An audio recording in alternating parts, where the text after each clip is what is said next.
한섬 2024년도 1분기 실적을 스루프트 회계로 분석하고 연말 매출까지 예측해 보도록 하겠습니다. 매출은 전년 동기 대비 3.1% 감소했고 영업이익은 25.1%가 감소했습니다. 가공비 배부 재고자산 회전율 0.3회전으로 매우 낮게 나타나고 PBR은 0.27로 매우 낮은 수준으로 시장에서 평가를 받고 있습니다. 구독, 좋아요 부탁드리고 필요하시면 1.5배속을 보시기 바랍니다.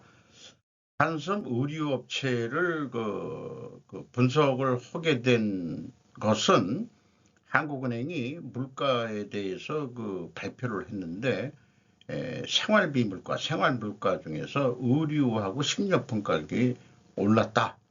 그래가지고 우리나라 사람들이 브랜드를 너무 좋아해가지고 그런 측면도 있다 해가지고 외국 럭셔리 메이커들도 국내에서 매우 높은 가격으로 판매하고 있다. 이런 얘기를 해서 우선은 국내 한섬을 분석을 해봤습니다. 요거가 이제 오늘 제가 스루프 타임즈에 한 내용을 다시 압축을 한 건데 높은 의류 가격의 원인으로는 지금 얘기한 대로 브랜드를 선호하지만은 높은 재고 수준 등의 비용 압력 이거를 또 물가 조사팀이 조사를 한 거고요. 그 다음에 이제 연합뉴스에서는 대통령실에서 금리 인하를 해야 될 때가 됐다 그랬는데 이 총재는 다른 나라에 비해 높은 생활비 수준이 문제고 통화 정책만 가지고는 한국은행의 통화 정책만 가지고는 어렵다. 이 얘기를 했습니다. 그래서 필수 소비재 가격 안정 확인 방법으로 공급 채널 다양화, 유통 구조 개선, 공공 서비스 공급 지속성 가능성 확보 등을 제언한다. 이렇게 얘기를 한 것을 제가 좀 정리를 다시 해본 이거 소개를 이 한섬을 분석하면서 다시 한번 소개를 하는 겁니다. 한마디로 대통령실이 금리 내려야 될 때가 됐다 해서 내리는 게 아니다. 이렇게 얘기해서 이렇게 제가 좀 고급 유머로 이렇게 영어로 짧은 영어지만 작성해 봤습니다. 이런 게 유행이니까요. It's the living cost, stupid. 문제는 생활비야, 바보야.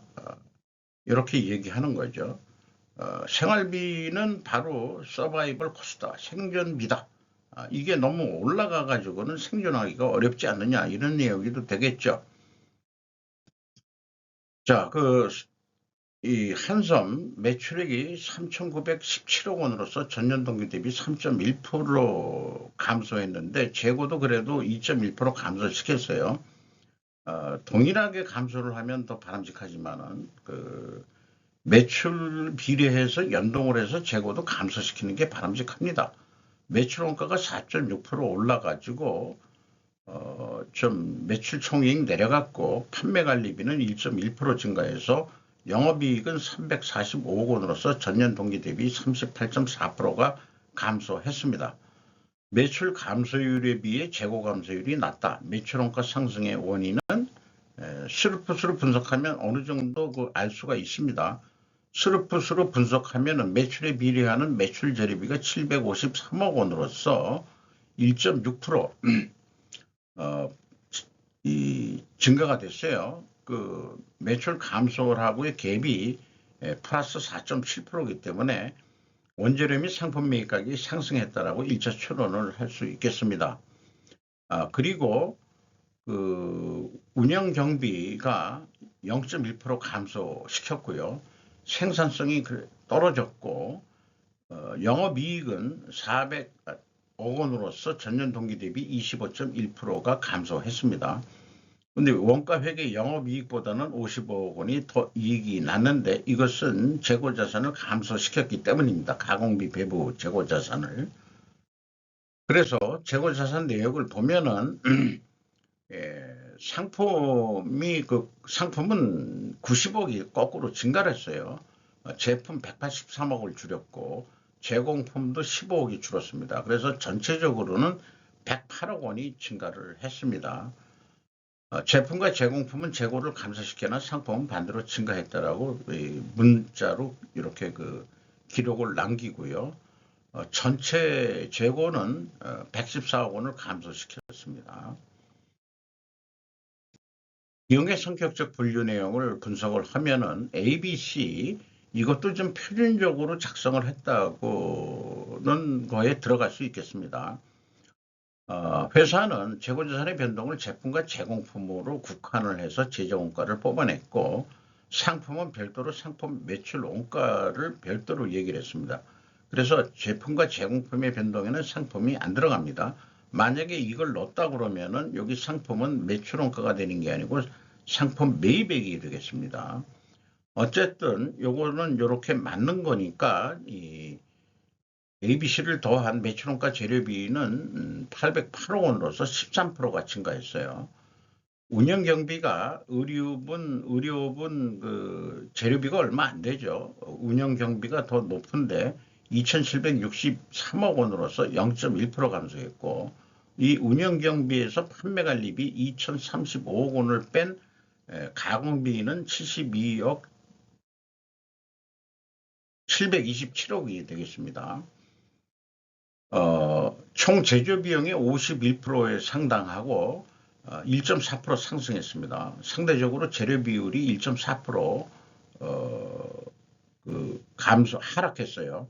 그래서 여기에서 우리는 생각해낼 수 있는 게 원재료 및 상품 매입 가격이 하락했다라고 2차 추론이 되는데 1차 추론은 상승했다라고 추론을 했죠. 그러면 이게 모순이 일어납니다. 모순을 어떻게 해소할 수 있을지 진행을 더 좀 해보도록 하죠.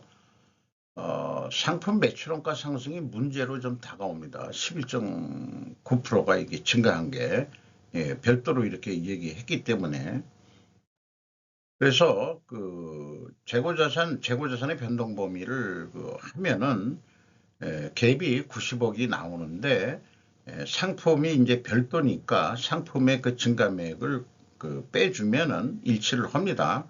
그래서 그 1단계가 좀 제로가 나오면은 2단계 총 제조 비용도 제로가 되는 게 아니고 상품의 증가액만큼 총 제조 비용 차이가 있겠죠. 생산 재료비도 그렇고 상품은 별도로 했으니까 3단계 그 현금 흐름표 기준 전체 재고 자산도 깔끔하게 일치를 합니다.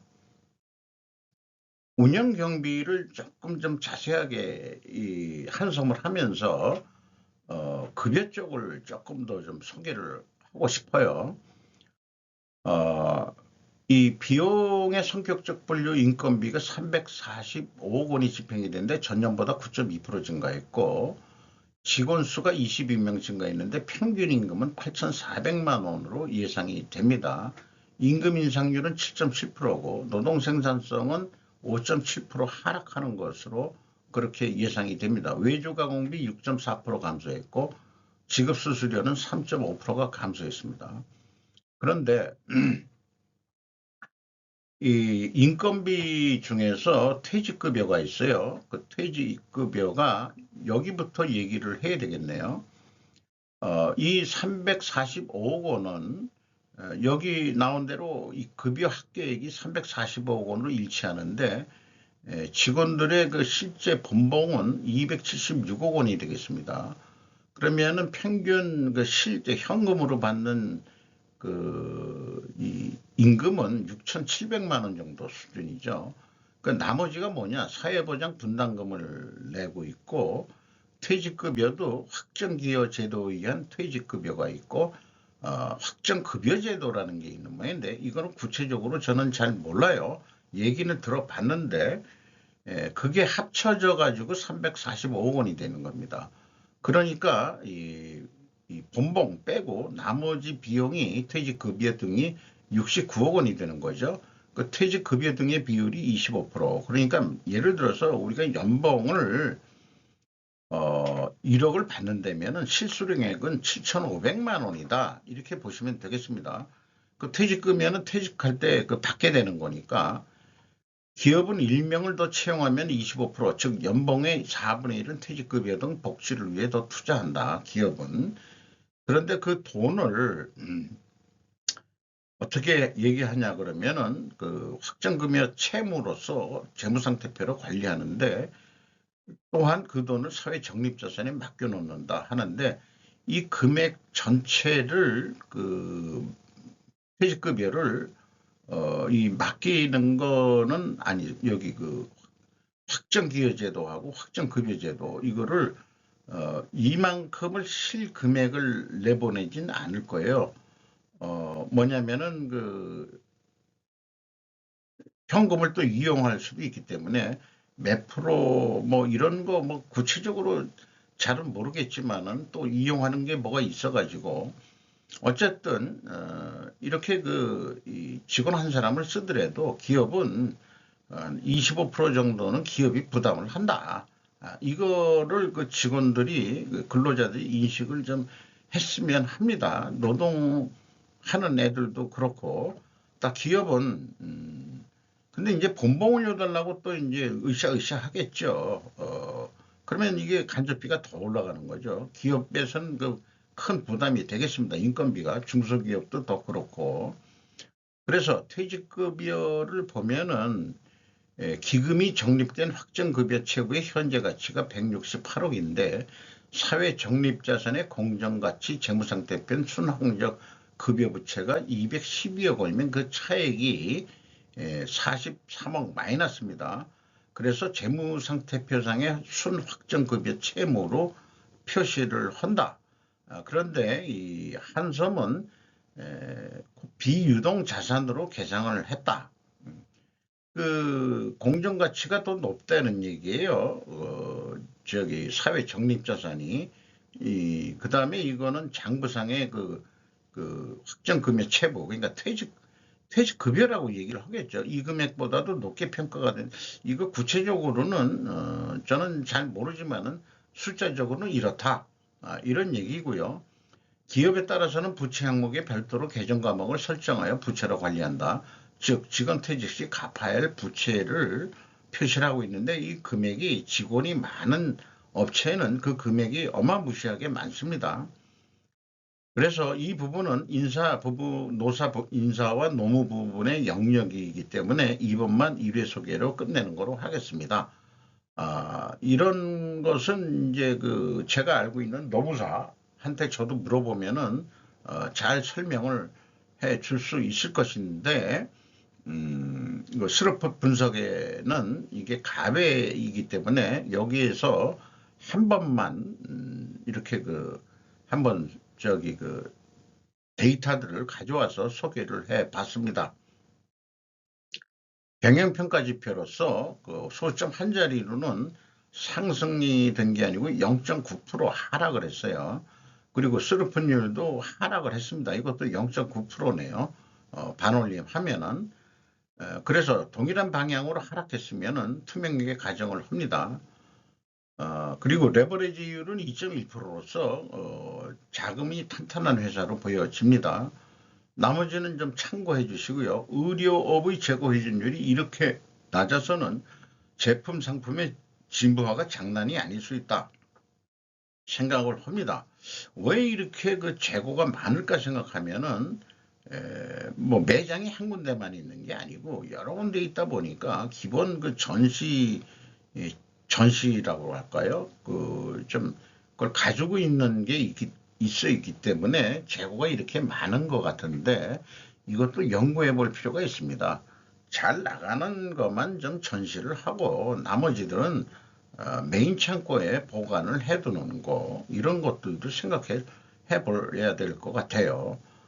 재고자산 회전율이 1분기에 0.3회전이면은 1년에 1.2회전뿐이 못한다는 얘기 아니에요? 이건 좀 의료업이 개선해야 될 점이라고 생각합니다. 다른 의료업도 그래서 좀 해볼 생각입니다. 좀 대형 업체나 또 소형 업체 한 두 군데 정도 더 해볼 생각이에요. 소비자 물가가 아니고 생활비 물가에 크게 영향을 미친다니까. 그래서 이 해당은 순방향으로서 두 가지 지표가 다 하락했기 때문에 투명하게 가정을 하고 이 경우 원재료 가격은 상승해야 되고 판매 가격은 인하가 돼야 됩니다. 또 하나 필연적으로 존재할 다른 결과, 투명 입장을 더 추가로 증명할 거, 수량으로 재고 회전율 해서 보여줄 수 있어야 될 것입니다.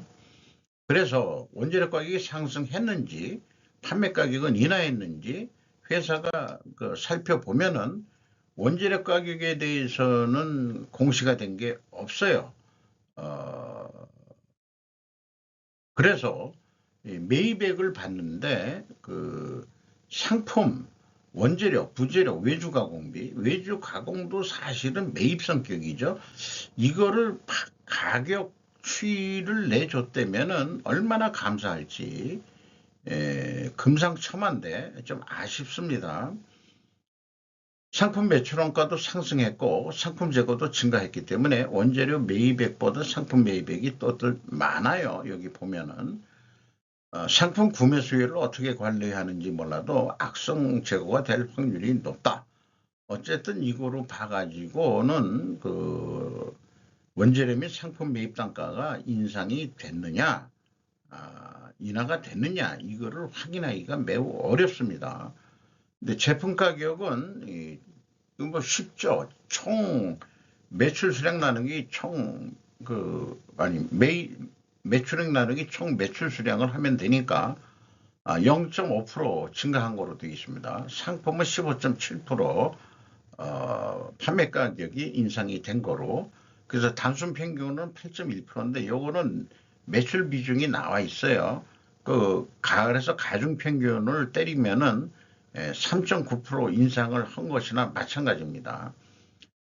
그래서 이 영업이익이 줄었다고 해가지고 상품을 비싸게 사서 싸게 판 것은 아닌지, 이게 뭐 현대 홈쇼핑인가 거기가 대주주기 때문에 어떤 전략상으로 싸게 판 건지 어떤지는 잘 모르겠습니다.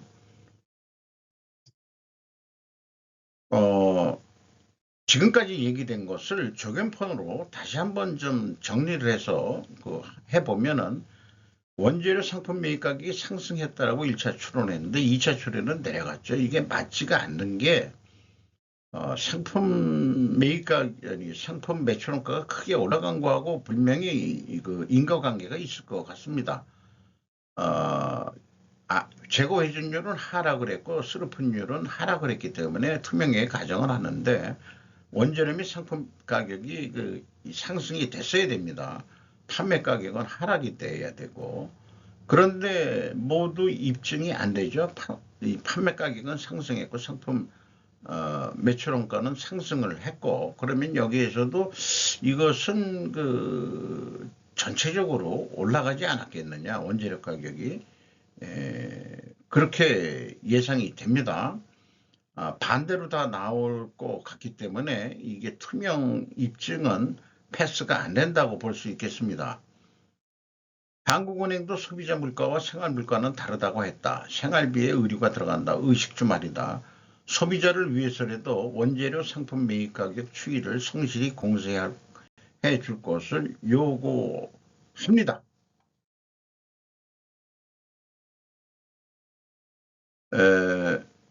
이것은 그냥 넘어가기로 하고요. 이거 그림을 하나 제가 바꿨는데 애니메이션으로 해가지고 이렇게 나오네요. 윤 대통령이 미국에 가서 유명한 JP 모건의 제이미 다이먼 회장과 악수하는 장면입니다. 이분이 중국과는 멋진 관계가 맺기가 어렵다고 얘기를 하고 있고요. 인터뷰에서. 그래서 중국하고 디커플링 하세요. 요거 상징적으로 그냥 제가 아재 개그식이지 아니지만 의미가 있는 거로 좀 생각을 했는데, 스루폿은 재료비 따로 매출 계획을 할 수 있고, 그 다음에 운영 경비대로 따로 할 수 있다. 운영 경비가 70.5%로 매우 높은 거죠. 의류업체는. 이렇게 보시면 되겠습니다.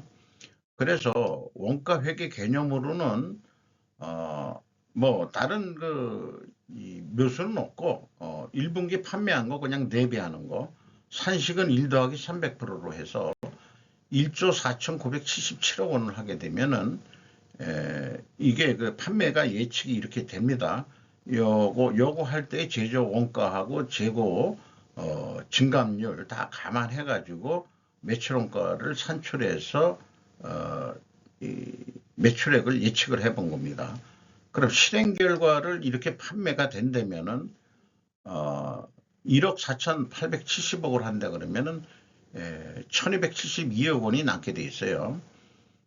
그래서 재고가 감소했었는데 계획보다는 좀 이게 1,380억이 이익이 나와야 되는데 적게 나오니까 더 판매 노력을 2%만 더 해라.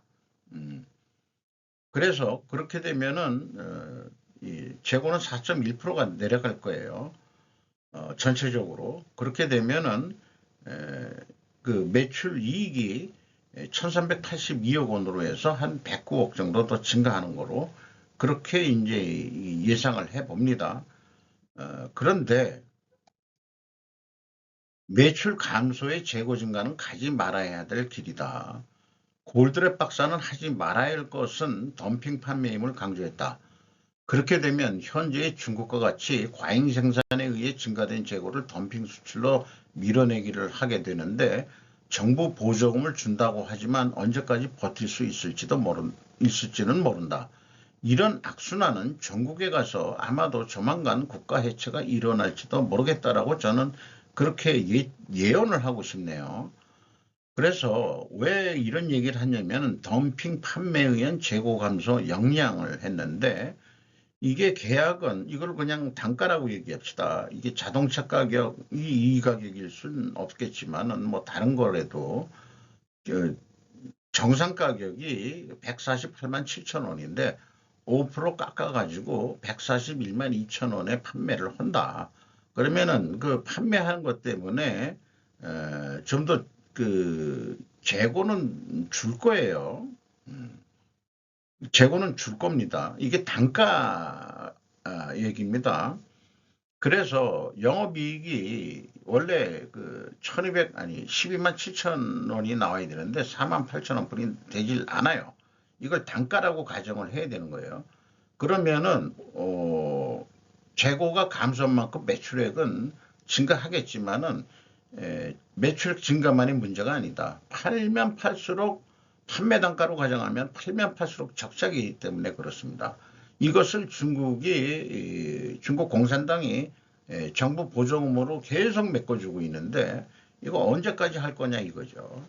그 중국은 재정 파탄이 나도 되는 거냐. 그러니까 중국은 자기네들이 버틸라고 달러 베이스 말고 자기네들 위안 베이스로 어떻게 해보려고 지금 노력을 하고 있는 거로 이해가 됩니다. 자, 이런 복잡한 세계를 떠나서 스루포 세계에는 아주 극명하게 내배하면은 운영 경비로 하더라도 똑같은 금액으로 나오고 재료비로 하더라도 똑같은 금액으로 예측이 됩니다. 판매 가격 변동 없이 그다음에 스루포시 80.8%. 그러니까 옷을 10만 원짜리 판매를 하면은 사실은 그 재료비 빼면 80%가 남아요. 이게 의류 가격인 거죠. 그래서 156만 6천 원 단가로 생각을 하겠습니다. 비율을 해서 하면은 거의 비슷하게 15만 9천 원이 남습니다. 이것도 욕심을 내 가지고 가격을 그냥 그대로 된 상태에서 재고 회전율이 연간 1.2회전뿐이 안 되는데 1.3회전 조금만 더 올려보자. 결과적인 거지만은 이 경우에 그 재료비가 9.3% 증가할 때 운영 비용은 4.8% 증가하는 거로 많이 증가가 됩니다. 왜냐하면 아까 가공 비율이 높기 때문에 요 OE 증가율은 그 생산 가공비는 안 들어가고 그 이 운영 경비율을 그 빼는 거로 가공 비율을 운영 경비율에서 가공비를 빼는 거로 그렇게 했습니다. 그래서 그 추가로 그 이 판매 관리비가 534억 원 더 들어갈 거다. 그러면은 이익이 651억 원 남는다. 이게 이 판매 관리비 비율이 매우 높기 때문에 이런 게 되겠습니다. 그래서 보더라도 534억 원 더 투자해서 651억 원 번다면 그래도 의사결정은 할 수 있을 거예요. 자금 여력이 있는 회사니까. 요거 조견표로서 밑에 만들어 놓은 거고요. 재료비가 9.3% 증가하고 운영경비는 4.8% 증가하고 그렇지만 영업이익은 40.9%가 증가를 한다. 이런 얘기가 되겠습니다. 그래서 이 회사는 재고가 감소를 했기 때문에 나타나는 결과는 재고 회전율은 조금이라도 상승이 되고 이익이 추가로 더 나오죠. 원가회계보다. 그리고 판매가는 원가회계보다 높게 나오게 되어 있습니다. 그래서 디프레이션 완화 기능이 있다. 스루프 회계는 이렇게 좀 말씀드릴 수 있겠고요. 주가는 17,830원으로서 8,220원이 내려갔습니다. 그리고 그 PBR은 0.27분이 되질 않아요. 지금 이거 문제가 좀 심각하죠. 밸류에이션 지금 얘기가 나오고 있는데 주주 내역을 보면은 현대 홈쇼핑, 그 다음에 베어링 자산운용이 들어와 있고 피델리티도 들어와 있어요. 8.41. 한섬은 이건 자기 주식이고 국민연금공단이 7.23% 있고 외국인 전체로는 24.9% 거의 4분의 1이 들어와 있는데 모건 스탠리하고 맥컬리가 눈에 띕니다. 이렇게 외국 기관이 관심을 많이 보고 있는 것은 저가기 때문에 요거 오를 때 차액을 실현하려고 많이 들어와 있는 것 같아요. 한섬이 주가가 오를까요? 매우 궁금합니다. 제 전문 분야가 아니기 때문에 자관 주가가 낮게 평가를 받고 있기 때문에 언젠가는 올리지 않겠냐 해서 많이들 외국계들이 투자를 하고 싸게 사놨다가 비싸게 팔려는 것 같아요. 제 느낌이 그렇습니다. 이상 마치도록 하겠습니다.